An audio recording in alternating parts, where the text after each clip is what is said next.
I'm here to give you tips on how to make the best use of the technical equipment. And even if I slip into some Southernisms here and there, just bear with me, okay. Just to start with, the chair. You want to get comfortable in the seat, right? There are about 4 different levers in there. You're on your own. I don't have a good tip. But I like to make sure I'm comfortable, work with it. You know, everyone has a different setting. So whenever I follow someone in the booth, I first spend time making sure I'm comfortable and just like to follow up with what Susan said at the end there. Make sure you're in the best posture possible. You want to be comfortable. Like right here, I'm not comfortable. I'm hunched down here. Maybe I should switch. Let's see. Is this working? No? Yes? Maybe. That sounds kind of hot. We'll talk about that later. Okay, so what I'm doing is I'm testing the equipment, and I encourage you to do that every time when you walk in and sit down and get comfortable.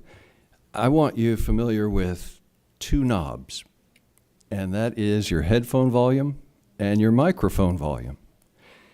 And it seems like we have some hesitancy on the part of many to touch the knobs. But you're strongly encouraged to adjust. In fact, you really have to adjust every time when you're in the booth because the person before you has a different voice level. Some of us have a strong voice, some of us don't. This is what I'm talking about. Can you see that well enough on the far right, to the right of the masking tape? There's a knob on the far right, which is your headphone volume. That is not as sensitive as the mic volume knob. You have to be able to hear what you're producing through the mic when you're reading live, when you're recording. Until the engineers tweak something differently, until you hear otherwise, you're going to hear 2 different volume levels through your headphones based upon when you're reading live in the booth versus the playback. The playback is a bit louder, considerably louder. So I'm sorry about that hassle, but you really need to turn up and down the headphone volume accordingly as you go through your recording. And once you do that and go through the process, it will be less of a hassle. It'll just become natural. But so let's go back to the beginning here. You're starting the recording. You're comfortable and confident, I assume, everyone, with starting your program right. You load on the cart. You've written down your cart log number that appears up at the top as the name. Before beginning your actual program, I'd like for you to read your opening 1 or 2 sentences. That's all. Just one complete sentence as you would read your program. Don't give some kind of test, 1, 2, 3, testing. Just read as you would normally start your program. The following program is intended for, hopefully, someone listening. Right. So you give your introductory statement, then stop, go back, and play it back. And again, right away, you're going to have to adjust that headphone volume down a bit without blowing your ears out. But just make sure that to start, that you have the headphone volume up loud enough so that you can actually hear what you're producing through the mic. I want you to get more comfortable with hearing your voice roll around in your headphones. I think the tendency has been maybe to keep it at one volume, the volume that's comfortable on the playback, and as a result, we're not hearing while we're reading well enough to know exactly how we're sounding. And that's where we're missing perhaps extraneous noise, or if we're too close to the mic and we're popping, the mic is making noise that we could hear better if we're in tune. So turn up that headphone volume enough so you hear. And if you are popping or too close, boom, just back up a 1/2 inch or 1 inch until you no longer hear the popping. Then, as far as recording levels, the volume that you're producing when recording, you can't accurately judge it while you're recording. You can only judge upon the playback what you see appearing on the screen. So ideally, you want to be at least above the -10 mark. That's kind of like a bottom end. We really don't want you lower than -10. But if you can be to the right of -10, somewhere close to -5, in other words, the beginning of the red, that's the ideal spot. And you can only judge if you're accomplishing this only on the playback. If you see, after doing this opening introductory statement, that you're not where you need to be, do a test again. Go back to the beginning, re-record, having turned that mic volume up, or if you're buried in the red all the way to the right, then turn it slightly down to the left again. And it's a very sensitive knob. That mic volume knob is very sensitive, so be careful when adjusting. But have the patience to set the levels at the beginning, and again, try to get between -10 and -5.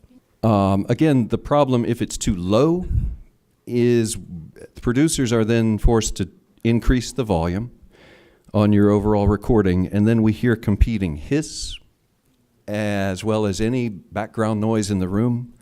Again, I encourage you to turn up the headphone volume to a point that's comfortable enough where you're not blasting yourself out, but where you hear yourself well enough so that you can hear nuances such as if you're moving away from the mic, and now I no longer hear my voice in the speakers, but I'm able to hear that I'm back on axis. This is considered the sweet spot where we want to be in front of the mic. As you adjust that headphone volume, you'll find you'll probably adjust then the microphone volume so that it's not blaring and backing you off of the mic or causing you to talk softer. So it is really, for each of us, every time when we go in after someone, we do have to work with those two, just the two volume controls there, just to get set, because we all have a different sound, a volume level, I mean. We are expecting you to edit as best you can and deliver a clean program that is entirely edited. Mistakes will happen, glitches will occur. Sometimes you don't go back to where you thought you were, but it's on you. We can catch major flaws if there's a gap, if you didn't realize you were recording and there's 20 or 30 seconds of silence, something like that. We'll see that visually. We go in also, time provided, we will do a general scan. But as far as giving us a repeat of a sentence, that very likely may err. Every time you stop the recorder, every time you pause, you want to return. If you've made an error, you want to immediately pause, return back 5, 10, 15, 20 seconds, whatever, and play back and just follow along where it was that you made the error, and then pause from that point wherever you find that it was clean until. Pause and then resume recording from that spot and erase over the errors. Well, my personal practice when I'm in the booth, anytime I'm stopping, even if I've not made an error, I go back and confirm that I actually just recorded what I thought I recorded. To make sure that you're following what you think you're doing on the keypad, it's a good idea to watch two places. One is this bar at the bottom, the cursor, showing you where you are along in your recording. As best you can, as you're going along, keep track of where you are currently recording. And if you need to write those things down every time you resume your recording, do that.